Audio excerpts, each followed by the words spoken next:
So guys এখন বাজে 9:30। তোমরা ভিডিওর থাম্বনেল এবং ক্যাপশন দেখে বুঝেই গেছো আমি অ্যাকচুয়ালি কোথায় যাচ্ছি। তো অনেকটা পথ যেতে হবে। এখন 9:30 বাজে, আমাদের ট্রেন রয়েছে 11টা বাজে 46 মিনিটে। এত রাত্রে কেন যাচ্ছি তোমরা হয়তো ভাববে। তো অ্যাকচুয়ালি সকালে অ্যাকচুয়ালি কোনো ট্রেন নেই, একদম ট্রেন আছে দুপুর 12টায়, তারপর রাত্রি 8টায়, তারপরে এই রাত্রি 12টার সময়। তো তাই জন্য এটাতেই যাচ্ছি, এটাতে গেলে সব থেকে সুবিধা হবে, টাইমে পৌঁছাতে পারবো। তো ব্যাগ ফ্যাগ সব রেডি, সবাইকে টাটা বাই বাই বলার সময় এসে গেছে। কি তো বাই গাইস, দেখা হবে আবার কালকে।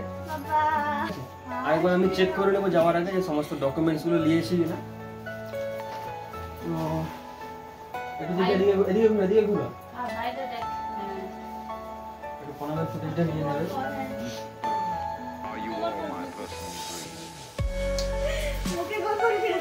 চলো, বলছিলাম যে বোতলে জলটা ভরে দিতে। দেখো এইটুকু জল নিয়ে আমাকে কিন্তু অতদূর যেতে হবে। ঠিক আছে, চলো। শোকেস ওখানে আমি তোমাদেরকে এক্স্যাক্ট সেই লোকেশনটা দেখাচ্ছি যেখানে আমার এক্সামের সেন্টারটা পড়েছে। সো ওটা হচ্ছে উড়িষ্যার ক্ষেত্রপুর নামে একটা ITI কলেজে। তো দেখতে পাচ্ছ আমার মানে হোম টাউন থেকে জায়গাটা প্রায় 400 কিলোমিটার কাছাকাছি এবং যেতে 6 ঘন্টার মতো সময় লাগবে।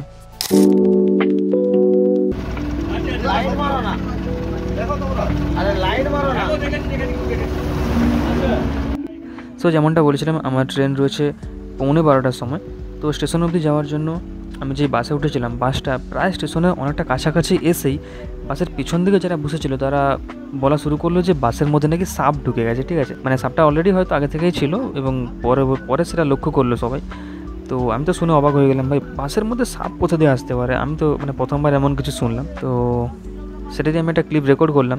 যেমনটা দেখতে পাচ্ছ একজন কাকু উপর দিকে পা তুলে রাখছে। ঠিক আছে, কারণ কন্ডাক্টর বলতেছে ভাই সবাই পা উপর দিকে তুলে রাখো। তো এরকম এক্সপিরিয়েন্স ভাই আমার সঙ্গে প্রথমবারই হলো। ঠিক আছে, আমার তো খুবই হাসি পাচ্ছিলো, ওপর দিকে ভয়ও লাগছিলো। ভাই পরীক্ষা দিতে বেরিয়েছি, ভাই এসব কী হচ্ছে। তো দেখো আগে আগে কী হয়। সাপটা উঠবে কি তারা বলে না, তারা দেখছে, তাহলে কে দেখছে?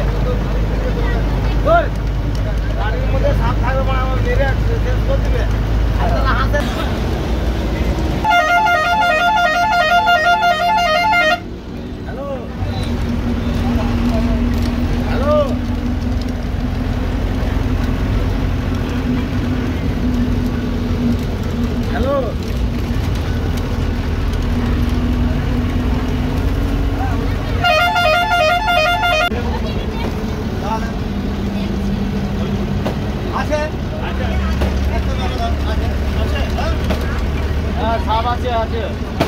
কত বড় সাপ?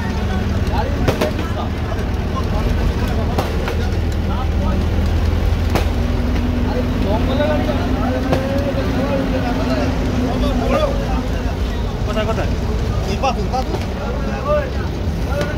দেখি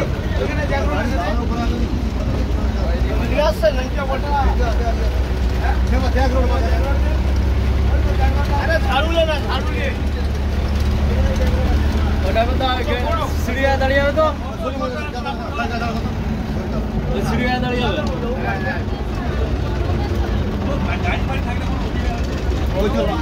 হ্যাঁ নামবো নামবো,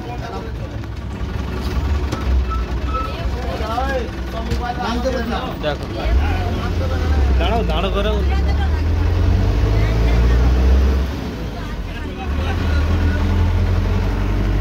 বাসের ভিতরে কত থেকে সাপ ঢুকে গেছে।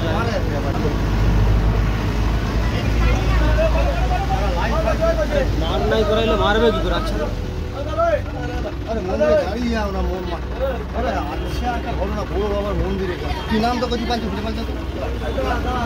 ব্যাগটা রাখিস। বাসের মধ্যে কোথা থেকে সাপ ঢুকে আছে জানি না, ওটাকে মারা চলছে এখন। আজও দৃশ্য, আজ সকালে আমি সাপের স্বপ্ন দেখছিলাম, আর বাসের ভিতরে চলন্ত বাসে কেউ কেউ বলছে যে সাপ দেখছে, ঠিক আছে।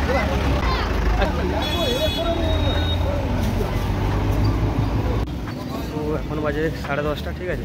তো বাস থেকে আমরা নেমেই পড়েছি স্টেশনে যাওয়ার কিছুটা আগে। তো বাসের মধ্যে একটা প্রথমবার এরকম একটা জিনিস শুনলাম কি, বাসের মধ্যে চলন্ত বাসে কোথা থেকে সাপ ঢুকে গেছে, ঠিক আছে। আজব দৃশ্য। তো স্টেশন থেকে স্টেশনে যাওয়ার আগেই কিছুটা দূরে আমরা নেমে গিয়েছি, আর অনেকে নেমে গিয়েছে। তো বাসের যে কন্ডাক্টর ছিল সে বলছে দেখি কিছুটা দিয়ে মারবো, তো একটা গাঁতি জোগাড় করেছে, সেটা দিয়ে মারার জন্য এগিয়ে যাচ্ছে। আমরা আমরা তো এবার গিয়ে টিকিটটা কাটতে হবে, ঠিক আছে। তো ট্রেন রয়েছে 11:46-এ। তো এখন মেছেদাতে রয়েছি।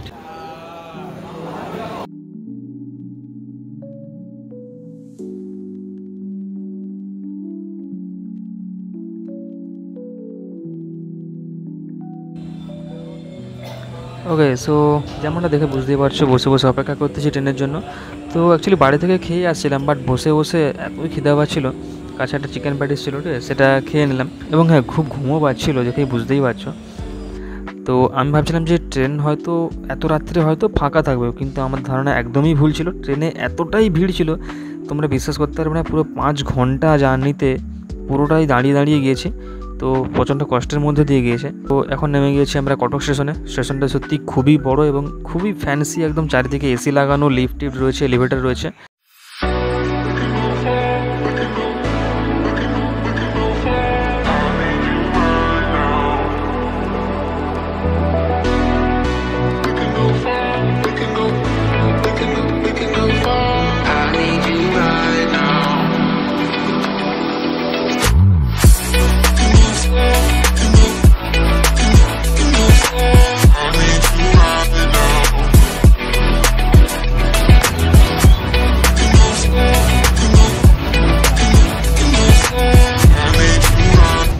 আমার যেখানে এক্সাম সেন্টার ছিল সেটা কটক স্টেশন থেকে 12 কিলোমিটার পথ ভেতরে ছিল, ঠিক আছে।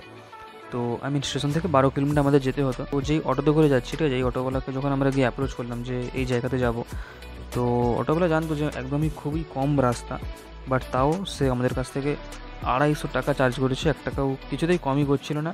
এবং আমাদেরকে ভুলভাল বুঝিয়েছে যে এখানে এই রোড থেকে কোনো বাস টাস যায় না, শুধুমাত্র অটোই যায়। তো আমরাও বকার মতো বিশ্বাস করে নিলাম, ঠিক আছে, শুধুমাত্র অটোই যায়, যেতে তো হবেই, কিছু করার নেই, যেতে তো হবেই। তো 12 কিলোমিটার যাওয়ার জন্য আমি এবং আমার বাবা ছিলাম, ঠিক আছে। তো 250 টাকা লাগলো। তো এইটাই শুধু আমার খারাপ লাগলো, বাদবাকি উড়িষ্যাতে আমার সমস্ত এক্সপিরিয়েন্স সবই ভালো লেগেছে। বাট এইটাই খুবই খারাপ লাগলো যে এখানে স্টুডেন্টরা যাচ্ছে এক্সাম দিতে, ঠিক আছে, তোমরা সেই সুযোগটার এইভাবে একটা ফায়দা নিচ্ছ। তো এটা আমার একটু খারাপ লাগলো, বাদবাকি সবই ঠিক আছে।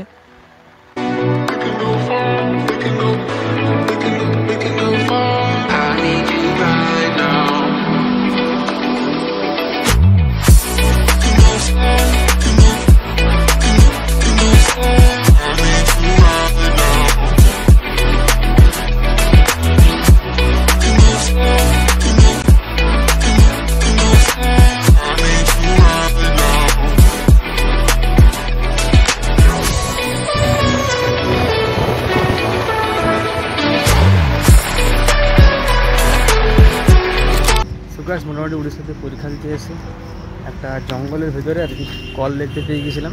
তো সেখানে স্নানটা সেরে নিয়েছি। পরীক্ষা অ্যাকচুয়ালি রয়েছে আমার 12টার সময়, আর আমি এখানে নেমে গিয়েছিলাম কটক স্টেশনে ভোর 5টার সময় নেমে গিয়েছিলাম। তো 7 ঘন্টা আগে থেকে আমাকে আসতে হয়েছে বাধ্য, কারণ এরপরে আর কোনো ট্রেন নেই, ঠিক আছে। এই ট্রেনটাতে আসলে আমার পরীক্ষা সেন্টারে টাইমে পৌঁছাতে পারতাম। তো সে কারণে এসে গিয়েছি। তো সারা রাত ঘুমও হয়নি একদমও, কারণ রিজার্ভেশনে তো আমরা আসিনি, জেনারেলে এসেছিলাম, ঠিক আছে। তো জেনারেলে কীরকম হাল হয় তো তোমরা সবাই জানো। তো পুরো রাস্তাটা দাঁড়িয়ে দাঁড়িয়ে আসতে হচ্ছে, প্রায় 300-400 কিলোমিটার, 5 ঘন্টা পথ পুরো দাঁড়িয়ে দাঁড়িয়ে এসেছি। 1 সেকেন্ডের জন্য বসার জায়গা পাইনি। তো মোটামুটি এসে এখানে টুকটাক খাওয়া দাওয়া করে একটা দোকানের সামনে বসেছিলাম। তো দোকানদার বললো যে পিছন থেকে স্নান করার একটা কল টাইপের রয়েছে, স্নান করতে পারো। তো পরীক্ষা সেন্টারের একদম পাশেই রয়েছি। আর 1-1.5 ঘন্টা পর আমার পরীক্ষা সেন্টারে এন্ট্রি হবে। তারপর গেট ক্লোজ হয়ে যাবে 12:15-র দিকে। তারপর 12:45-এ এক্সাম স্টার্ট হবে এবং এক্সাম শেষ হবে প্রায় 2টার দিকে আর কি। তো তার আগে ভাবছি একটু লাঞ্চ টাঞ্চ করে নেবো, কিছু খেয়ে দিয়ে তারপর পরীক্ষা সেন্টারে ঢুকবো। খিদেটাও খুব পেয়েছে, ঠিক আছে। তো দেখতে থাকো। আর এটা আমার প্রথমবার কোনো গভর্নমেন্ট চাকরির জন্য আমি প্রথমবার একটা এক্সাম দিতে এসেছি আর কি, ঠিক আছে। তো সেই এক্সপিরিয়েন্স আমি তোমাদের সঙ্গে শেয়ার করতেছি। বাইরে উড়িষ্যা কিন্তু কোনো খারাপ জায়গা না, উড়িষ্যা বেশ ভালো জায়গা, ঠিক আছে, আমাদের পশ্চিমবঙ্গেরই মতো লাগলো জায়গাটা।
সামনেই পরীক্ষা সেন্টারের সামনেই আমি একটা টোটো পেয়ে গেছিলাম।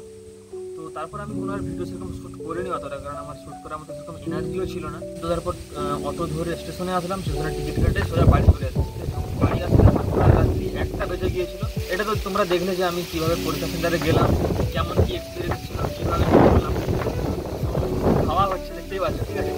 তো এবার যারা এক্সাম দেওয়ানি, মানে যারা এক্সাম দিতে যাবে, যেমন আমার একটা বান্ধবীর এক্সাম পড়েছে 24 তারিখ কলকাতাতে।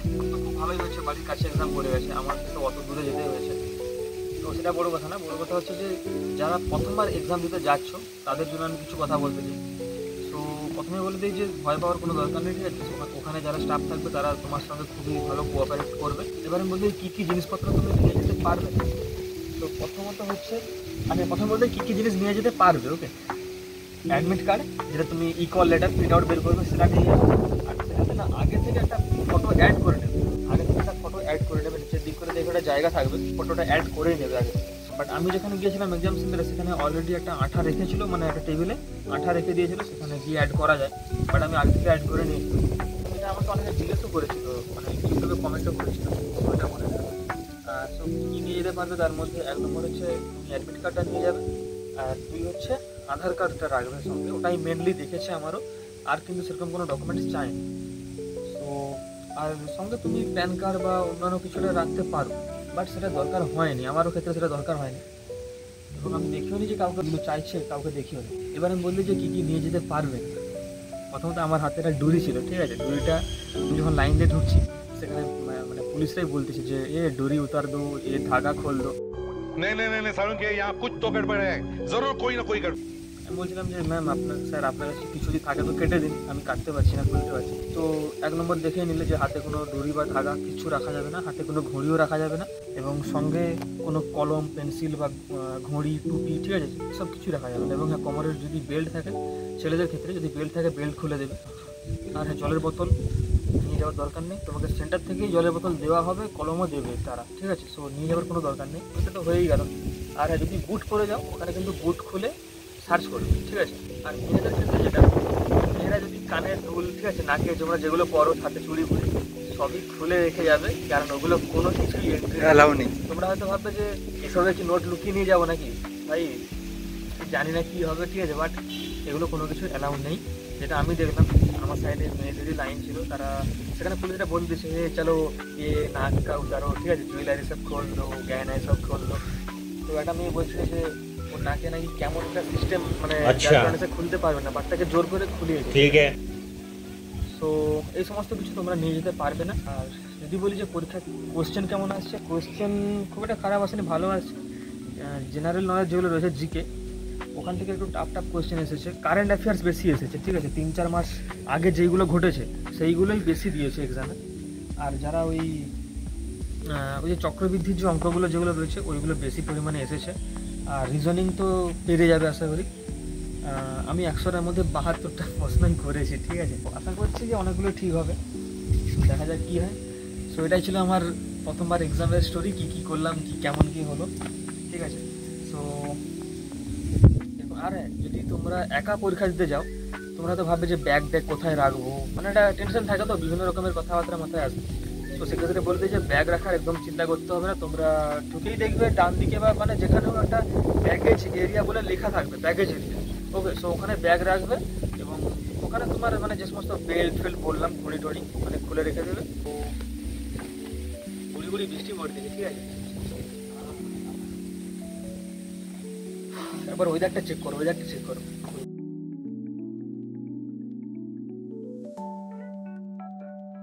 সো ভিডিওটা অনেক বড় হয়ে যাচ্ছে, তো এতদূর দেখার জন্য অনেক অনেক ধন্যবাদ। আরে আমি যে ট্রেনে গিয়েছিলাম ভাই, 10 ঘন্টার জার্নি হয়েছে আমার টোটাল, যাওয়া আসা মিলিয়ে ভাই, একটুও বুঝতে পারিনি, পা ফা তো পুরো থচ্ছিল, মানে খুবই খারাপ অবস্থা। আর ট্রেনে যেতে যেতে কিন্তু একজন খুবই ভালো লোকের সঙ্গে দেখা হয়েছিল। তো সেই লোকটা প্রায় বললো যে 5 দিন সে কোনো ঘুমায়নি, 5 দিন সে ঘুমাবে না, ঠিক আছে, কারণ সে যাচ্ছিল ব্যাঙ্গালোর। সে 2 দিন ট্রাভেল করে হাওড়া এসেছে, ঠিক আছে, কোনো ঘুম হয়নি, জেনারেল কামরায় এসেছে, কোনো ঘুম হয়নি। আবার 2 দিন ট্রাভেল করে সে কিছু ছেলেকে তার কাজে নিয়ে যাচ্ছে। লোকটা খুব ভালো ছিল, লোকটা সব খুব আলাপ হয়ে গেছিলো, ঠিক আছে, বন্ধুর মতো হয়ে গেছিলো একদম। আর ট্রেনে চারদিকে দেখছিলাম লোক তো শুয়ে পড়ে আছে, মানে যাচ্ছে তাই অবস্থা। ভাবছিলাম যে যদি প্ল্যাটফর্মটা ওদিকে দেয় আমি বেরাবো কী করে। সে কাকুটা বলছে, ভাই তুই টেনশন নিচ্ছিস কেন ভাই, আমি তো আছি, আমি সরিয়ে দেবো সব, ভাই তুই কেন টেনশন নিচ্ছিস। তো খুবই ভালো লোকের সঙ্গে দেখা হলো। আর হ্যাঁ, আরেকটা কথা, আমরা যখন বাড়ি আসছিলাম অনেক রাত হয়ে যাওয়ার কারণে বাস পাচ্ছিলাম না, ঠিক আছে। তো একটা লরির কাছে লিফট নিয়েছিলাম এবং লরিওয়ালাটাকে বললাম যে তুমি কত কি নেবে বলো, ঠিক আছে। লরিওয়ালাটা বলছে, ভাই मुझे पैसे देने की ज़रूरत नहीं है, तुम लोग शांति से घर चले जाओगे, यही मेरे लिए पैसा है, ঠিক আছে। তো শুনে তো খুবই ভালো লাগলো যে এখনকার দিনে এরকমই মানুষ রয়েছে, শুনে খুবই ভালো লাগলো। আমরা সবাই কীভাবে যে লরি ভাড়াটা কীভাবে সব গাড়ি ফাড়ি চালায়, ঠিক আছে, চালককে চাপা দেয়, তো লরি ভাড়াটা সত্যি খুব ভালো ছিল। তো অনেক কথা হয়ে গেল।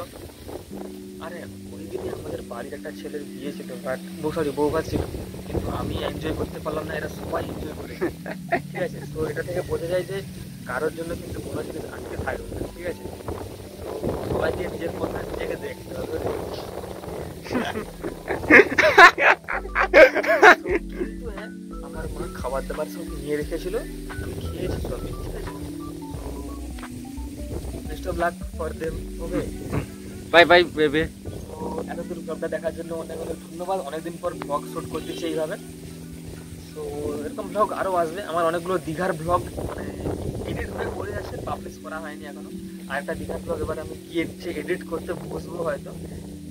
So thank you for watching this video.